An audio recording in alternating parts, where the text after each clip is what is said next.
governador de Minas Gerais deveria vir aqui, me trazer um prêmio como esse que o Clédio trouxe, me trazer um prêmio, me trazer um troféu do primeiro presidente da República que ele tem conhecimento, que nunca vetou absolutamente nada de nenhum governador, de nenhum prefeito, por ser contra ou por ser oposição.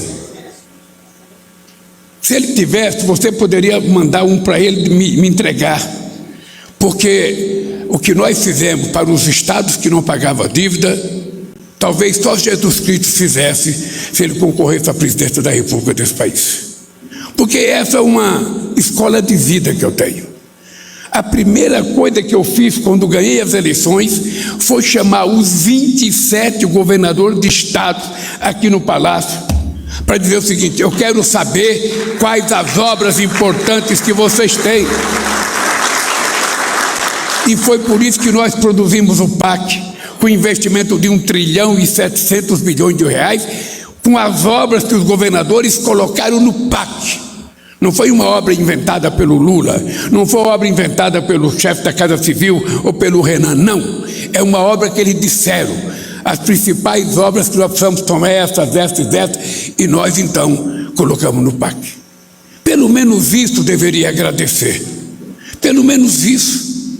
Mas ele fez uma crítica profunda, desnecessária.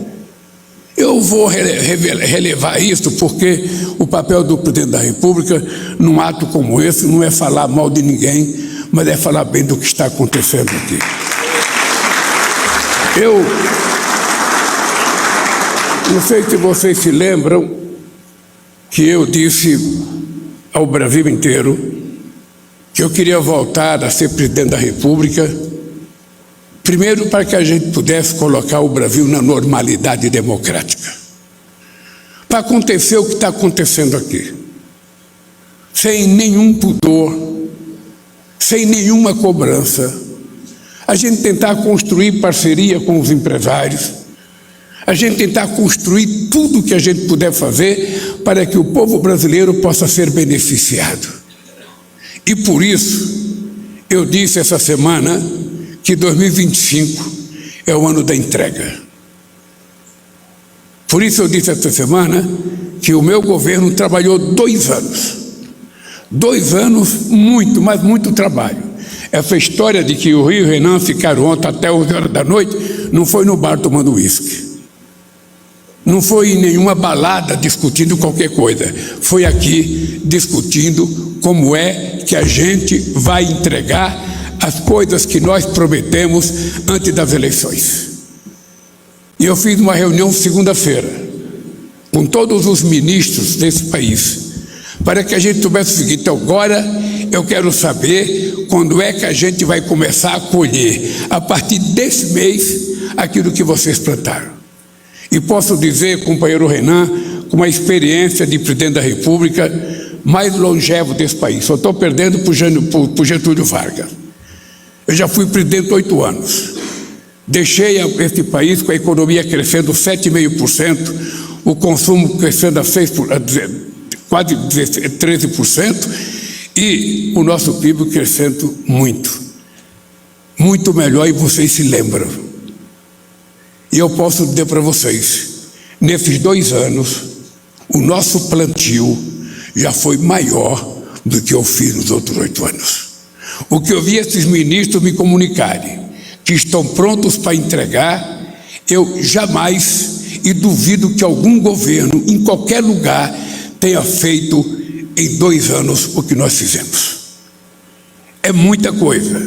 É trabalhar até às 11, é trabalhar de sábado e domingo, é atender, sabe, cada pessoa que quer reclamar de nós, e é dizer para as pessoas que nós fomos eleitos para isso. E os deputados, as deputadas, os senadores, as senadoras vão receber das nossas mãos tudo que já foi feito nesse país, para que as pessoas saibam que nós somos, inclusive, muito agradecidos ao Congresso Nacional, porque eles aprovaram. E eu vou dizer outra coisa para vocês.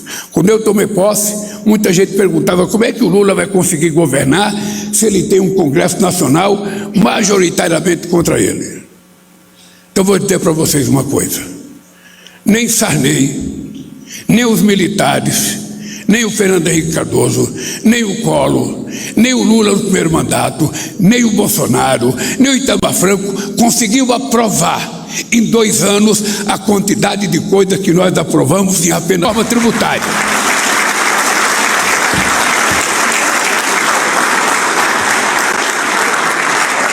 Inclusive uma reforma tributária que é a primeira feita num regime democrático.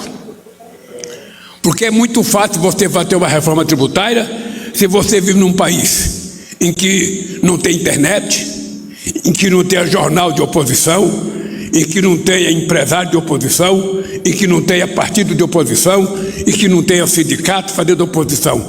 É muito fácil você fazer a reforma tributária num país desse. Mas num país, num Congresso Nacional, em que o partido do presidente só tem 70 deputados, num total de 513, não é milagre. É muita determinação, é muita conversa, é muito acordo, e por isso eu agradeço aos deputados do meu partido e aos deputados dos partidos de oposição, mesmo aqueles que falaram mal, mesmo aqueles que votaram contra, não tem importância. O comparecimento dele para votar contra contribuiu com o quórum que a gente precisava. E é por isso que eu tenho orgulho de dizer, eu fiz em 2 anos o que ninguém conseguiu fazer em 40 anos, que é uma reforma tributária. Quero agradecer ao presidente do Tribunal de Contas, porque ele disse uma coisa aqui que é uma palavra mágica, e é uma palavra que soa muito bem aos meus ouvidos. Os órgãos de fiscalização nesse país precisam aprender de que eles não foram criados para proibir. Eles não foram criados para evitar que o governo pudesse fazer alguma coisa.